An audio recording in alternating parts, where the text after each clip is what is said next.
Hi అండి, welcome to కవేతల creations. ఇవాళ మన వీడియో వచ్చేసి జీవిత సత్యాలండి. పడ్డవాడు ఎప్పుడు చెడ్డవాడు కాదు. మన జీవితం మనకేమీ నేర్పించదు. మన జీవితంలో ఎదురుపడే మనుషుల ద్వారా నేర్చుకోవాలి. బంధం కంటే బాధ్యత గొప్పది. ఎందుకంటే బంధం మనకు మాత్రమే సంబంధించినది, బాధ్యత కొన్ని జీవితాలకు సంబంధించినది. కాబట్టి ఎవరికి ఎవరు? తల్లికి బిడ్డ వద్దు, తండ్రికి కొడుకు వద్దు, అక్కకి తమ్ముడు వద్దు, చెల్లికి అన్న వద్దు, ఇంతమందికి ఏమీ కానీ ఇతనికి వీళ్ళెవరు వద్దు. మీరేమంటారు? మనం ఎలా ఉండినా మనల్ని అంగీకరించిన వాళ్ళే మనవాళ్ళు.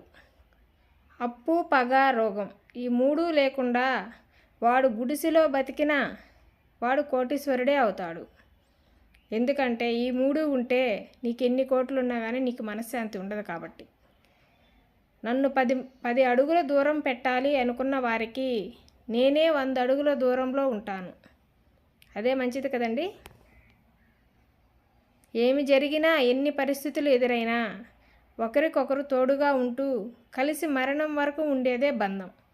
పరిస్థితులను బట్టి విడిపోవడం, అవసరాలను బట్టి కలవడం బంధం కాదు, అది అవసరం మాత్రమే అవుతుంది. మీరేమంటారు? నాకు తెలిసిన జీవితంలో నటన మాత్రమే అనిపిస్తుంది.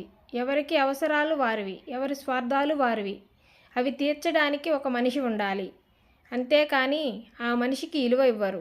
నటించే మనుషుల మధ్య ఆట బొమ్మలా ఉండిపోవడం కన్నా ఒంటరిగా మిగలడమే ఉత్తమం. మీరేమంటారు? నువ్వు ఎవరిని అయినా బాధ పెట్టే ముందు వాళ్ళ స్థానంలో నువ్వుండి చూడు. వాళ్ళ బాధ ఏమిటో నీకు అర్థమవుతుంది. మనం ఒకరికి సంతోషాన్ని, ఆనందానికి కారణం కావాలి, కానీ ఒకరి బాధకి ఎప్పటికీ కారణం కాకూడదు. ఏమంటారు? ఎలాంటి కారణం లేకుండా ఎవరినైనా మిమ్మల్ని ద్వేషిస్తున్నారంటే మీలోని మంచితనం వారికి చెడు ప్రవర్తన సహించలేకపోతుందని అర్థం. నువ్వు పడే బాధ ఎవ్వరూ చూడరు. నువ్వు పడే కష్టం ఎవ్వరికీ కనిపించదు. నువ్వు పడే నొప్పి ఎవరూ పట్టించుకోరు.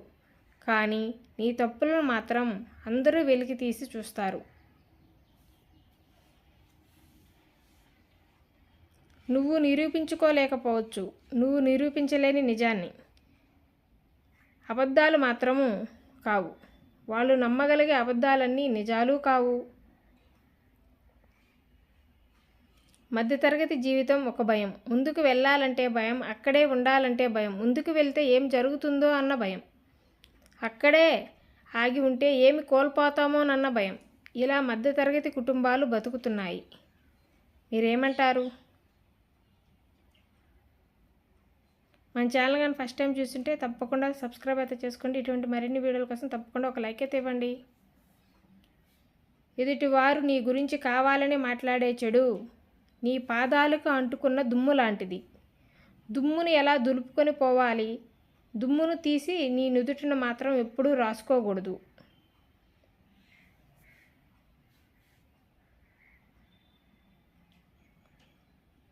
నీ విలువ లేని చోట ఇప్పుడు నోరు తెరవకు. నీ తప్పు లేని చోట ఖచ్చితంగా వాదించు.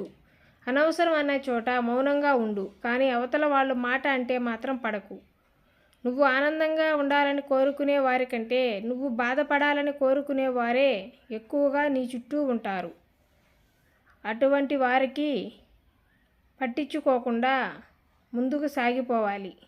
అలా సాగిపోవడమే జీవితం. మీరేమంటారు? ఒక్క నిమిషంలో జీవితం ఏమీ మారదు, కానీ ఆ ఒక్క నిమిషంలో ఆలోచించి తీసుకున్న నిర్ణయం మాత్రం మీ జీవితాన్నే మార్చేస్తుంది. ఈ మాటను మీరేమంటారు? జీవితంలో అందరికీ మంచి రోజులు రావాలంటే చెడ్డ రోజులను దాటుకొని వెళ్ళాల్సిందే. కావాల్సిందల్లా ఓపిక, ధైర్యం, కృషి, పట్టుదల.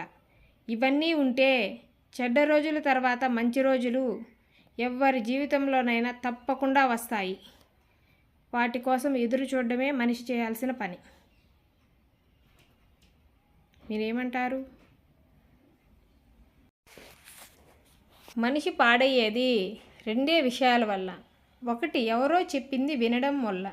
రెండవది, విన్నది ఇంకొకరికి చెప్పడం వల్ల. ఈ 2 విషయాలు మనిషి పట్టించుకోకపోతే మనిషి చాలా గొప్పవాడిగా మిగులుతాడు. మీరేమంటారు? అబద్ధాలు చెబుతూ ఒకరి మీద నిందలు వేస్తే ఆ క్షణం 10 మంది నిన్ను కరెక్ట్ అని అనవచ్చు. కానీ కాలం నీకు వ్యతిరేకంగా మారే రోజు ఒకటి వస్తుంది. ఆ రోజు నువ్వు ఖచ్చితంగా వందలాది మందిలో నిలబడితే వందలాది మంది నిన్ను దోషిగా నిలబడాల్సి వస్తుంది.